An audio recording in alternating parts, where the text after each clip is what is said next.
বিএনপির ঘরে যে ইন্ডিয়ান শাড়ি আছে এমন এই করার এই নাই। বাংলাদেশ থেকে যারা ভারতে যায় বেড়াতে টেড়াতে তারা হয়তো দুই একটা শাড়ি কিনে নিয়ে আসে, এর বেশি না। এবং মানে ভারতীয় এখন হচ্ছে অন্যান্য জিনিসগুলো বেশি চলে। আর বাংলাদেশে পরিকল্পিতভাবে এই যে খুলনা, যশোর, রংপুর থেকে আরম্ভ করে সারা বাংলাদেশে যে হামলাগুলো হলো, সেই হামলাগুলো হওয়ার ফলে হিন্দুরা তো এমনিই মানসিকভাবে দুর্বল। তো সেই এবং একই সঙ্গে আওয়ামী লীগের এবং এর পিছনে কিন্তু আওয়ামী লীগের ইন্ধন আছে ব্যাপক। হিন্দুরা মনে করে যে সমমর্যাদা সম অধিকার রক্ষা হবে। দুর্গাপূজায় 3 দিনের ছুটি দাবি করছে দীর্ঘদিন, সেটা সরকার দিচ্ছে না। মডেল মসজিদ বানাচ্ছে কিন্তু মডেল মন্দিরের জন্য 10 টাকা বরাদ্দ নেই। তারা ইসলামী বিশ্ববিদ্যালয় করছে, হিন্দুদের একটা দাবি ছিল একটা বৈদিক ইউনিভার্সিটি করা, সেসব দাবি হচ্ছে। বাংলাদেশ যখন স্বাধীন হলো আর কি 1972, 73, 74, 75 পর্যন্ত বাংলাদেশের জনগণ কিন্তু ভারত বলতে অজ্ঞান ছিল, প্রতিটি মানুষই, যে তারা আমাদের স্বাধীনতা যুদ্ধে ব্যাপকভাবে সহযোগিতা করেছে। 1 কোটিরও বেশি মানুষকে দীর্ঘ 9টি মাস তারা থাকার ব্যবস্থা, খাওয়ার ব্যবস্থা করে দিয়েছে। এমনকি বাংলাদেশের পুনর্গঠনেও তারা একটা ভালো ভূমিকা রেখেছিল সেই সময়। কিন্তু বর্তমান প্রেক্ষাপট শুরু হয়েছে সুজাতা সিং যখন এরশাদ সাহেবকে বললেন যে এনিহাও তোমাদেরকে এই সরকার আওয়ামী লীগের সঙ্গে থাকতে হবে, এই দুতিয়ালিটা যখন প্রচার হয়ে গেল ব্যাপকভাবে, তার আগ থেকেই ক্ষোভ শুরু হচ্ছিল বিভিন্নভাবেই। তো এই ক্ষোভটা এত বেশি শুরু হলো তারা, যেহেতু মানুষ আসলে গণতন্ত্র চায়, ভোট দিতে চায়, এবং তারা মনে করছে যে একটার পর একটা ঘটনায় যখন ওয়েস্টার্ন কান্ট্রি, আমেরিকা সহ অন্যান্য দেশগুলো বাংলাদেশের গণতন্ত্র ফেরানোর জন্য তারা যে প্রচেষ্টা করেছিল, সেই প্রচেষ্টাতে ব্যাপকভাবেই বাধা দিচ্ছিল ভারত। এবং এইটা আজকাল তো গোপন কিছুই থাকে না, তাদের প্রচারণা, তাদের কথাবার্তা, তাদের চালচলন, এই বিষয়গুলো নিয়ে। এমনকি দেখা গেছে যে ভারতীয় দূতাবাসেও যাদের যে সমস্ত মিটিং হয় সেখানে বিরোধী দল বলতে যারা বোঝায় তাদের সঙ্গে খুব একটা সখ্যতা গড়ে ওঠে না। তো বাংলাদেশের জনগণ আশা করে যে ভারত বাংলাদেশের জনগণের সঙ্গে সম্পর্ক করবে, সেখানে বিশেষ কোনো দলের সাথে না।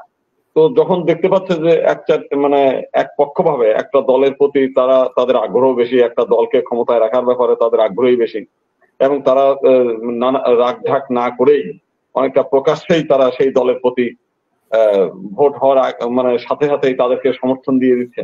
এইগুলোই মূলত হচ্ছে জনগণের ক্ষোভের কারণ। এবং এই ক্ষোভ হচ্ছে ব্যাপকভাবেই আপনার এখন এই যে পণ্য বর্জন, এই পণ্য বর্জন কিন্তু আগে কখনোই ছিল না।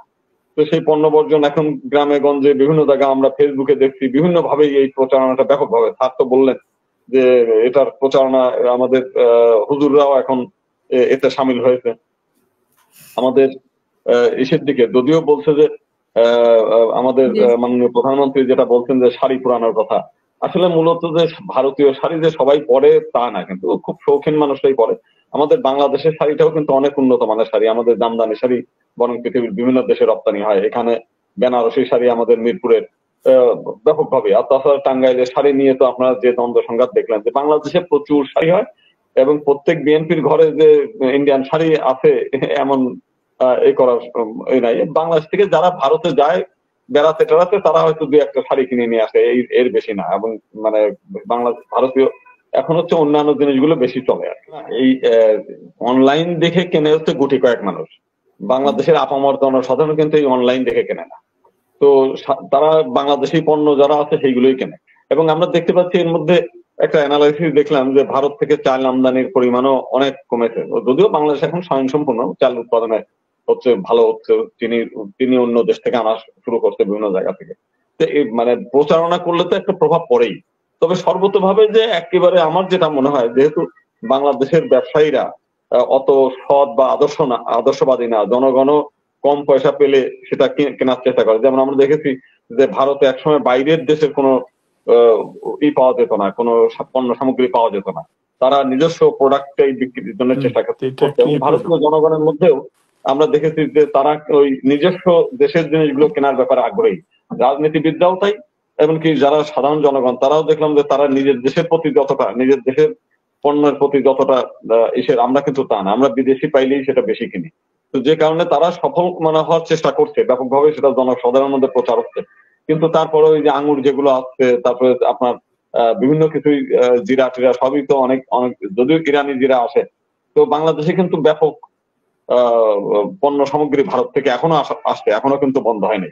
যদিও এই বাজারটা চীন দখল করছে বিভিন্নভাবে, চীনের থেকে আরো এসে দিকে, কিন্তু ভারত থেকে খুব কাছাকাছি, তো মানে খুব দ্রুত গতিতে নিয়ে আসা যায়, যে কারণে এই দেশ ভারতে থেকে তো আরো সস্তা। মাছ চাষ শুরু হয়েছে, কিন্তু জিরা ব্যাপকভাবে বাংলাদেশে এখনো চাষ শুরু হয়নি।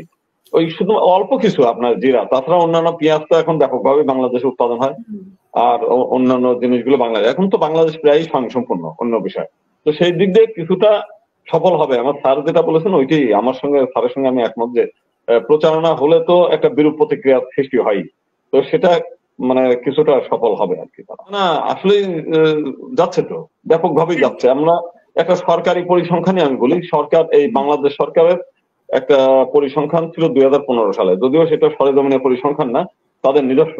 সেখানে বলছিল যে বাংলাদেশে হিন্দুর সংখ্যা হচ্ছে 10.7%। আবার 2022 সালে, যেটা একেবারেই মাঠ পর্যায়ে মানে করে জরিপ করে করা, সেখানে বলতে হিন্দুর সংখ্যা হলো 7.9%। মাত্র 6 বছরের ব্যবধানে হিন্দুর সংখ্যা কমছে 2.8%। এবং এটার পিছনে কারণটা হলো যে বাংলাদেশে পরিকল্পিতভাবে এই যে খুলনা, যশোর, রংপুর থেকে আরম্ভ করে সারা বাংলাদেশে যে হামলাগুলো হলো, সেই হামলাগুলো হওয়ার ফলে হিন্দুরা তো এমনিই মানসিকভাবে দুর্বল। তো সেই এবং একই সঙ্গে আওয়ামী লীগের, এবং এর পিছনে কিন্তু আওয়ামী লীগের ইন্ধন আছে ব্যাপকভাবেই। তারা এটার কোনো বিচারও করে নাই এবং এটি বন্ধ করার কোনো চেষ্টা করে নাই। একই সঙ্গে বিভিন্নভাবে যে অবহেলা, এক সময় বাংলাদেশ স্বাধীন হওয়ার পরে হিন্দুরা আশা করছিল যে আমরা স্বাধীন দেশে বসবাস করবো, কিন্তু শুধু হিন্দুদের সম্পত্তি এনিমি প্রপার্টির তালিকায় নিয়ে আসছে। তো তখনই কিন্তু মানে দলে দলে হিন্দুদের সংখ্যা ছিল 22%। শুধুমাত্র 1972 থেকে 75-এর মধ্যে প্রায় 6-7% হিন্দু বাংলাদেশ থেকে চলে গেছে। সেই সময় যখন এসে দেখছে তাদের বাড়িঘর লুট হয়ে গেছে, সম্পত্তিগুলো এনিমি প্রপার্টির তালিকায় করেছে সরকার। তো এই জিনিসগুলো করার পর পরই তখন ছেড়েছে, এবং সেই ধারাবাহিকতা এখনো আছে। এখনো বাংলাদেশে যে এনিমি প্রপার্টি যেগুলো পরবর্তীকালে ভেস্টেড প্রপার্টি করেছে, করার পরেও তারা সেই গুলো ফেরত পায়নি। বিভিন্ন কোর্ট কাছারিতে মামলা করার পরেও সেটা রায় বাস্তবায়ন হয় না, এখনো পর্যন্ত হচ্ছে না। হাইকোর্টে রিট করলে পড়ে থাকে, হাইকোর্টের নির্দেশ দিলেও সেগুলো কার্যকরী হয় না। একই সঙ্গে হিন্দুরা মনে করে যে সমমর্যাদা, সম অধিকার রক্ষা হবে। দুর্গাপূজায় 3 দিনের ছুটি দাবি করছে দীর্ঘদিন, সেটা সরকার দিচ্ছে না। মডেল মসজিদ বানাচ্ছে, কিন্তু মডেল মন্দিরের জন্য 10 টাকা বরাদ্দ নাই। তারা ইসলামী বিশ্ববিদ্যালয় করছে, হিন্দুদের একটা দাবি ছিল একটা বৈদিক ইউনিভার্সিটি করা, সেসব দাবি হচ্ছে না, পূরণ হচ্ছে না। সর্বোপরি আপনাদের যে ধর্ম মন্ত্রণালয়, আমরা দেখছি যে গত 2 বছর আগের যে বাজেট ছিল 1556 কোটি টাকা, 15,056 কোটি টাকা বরাদ্দ ছিল হচ্ছে শুধু ধর্ম মন্ত্রণালয়। সেখানে সংখ্যানুপাতে যদি হিন্দুরা 7% 8% হয়, সেখানে 8% হলে প্রায় 4,000 কোটি টাকা, 3,000 3,500 কোটি টাকা তারা বরাদ্দ পায়। তো সেটা তাদের দিচ্ছে না, তো 1% দেয়। তো এইভাবে এই বৈষম্যের ফলেই তারা মনে করছে যে এই দেশে নিরাপদে ভবিষ্যতে থাকার সম্ভব না। অতএব এর সম্ভব মধ্যে না। ছেলে মেয়েরা অনেক সময় তাদেরকে কনভার্ট করা হয় বিভিন্নভাবে, ফুসলায় ফসলায়। নানান কিছু মিলেই হচ্ছে যারা সরকারি কিংবা চাকরিজীবী, তারা অনেকেই ছেলে মেয়েগুলো আগেই ভারতে রেখে আসে, তারপরে নিজেরা আস্তে আস্তে গুটিয়ে ফেলছে।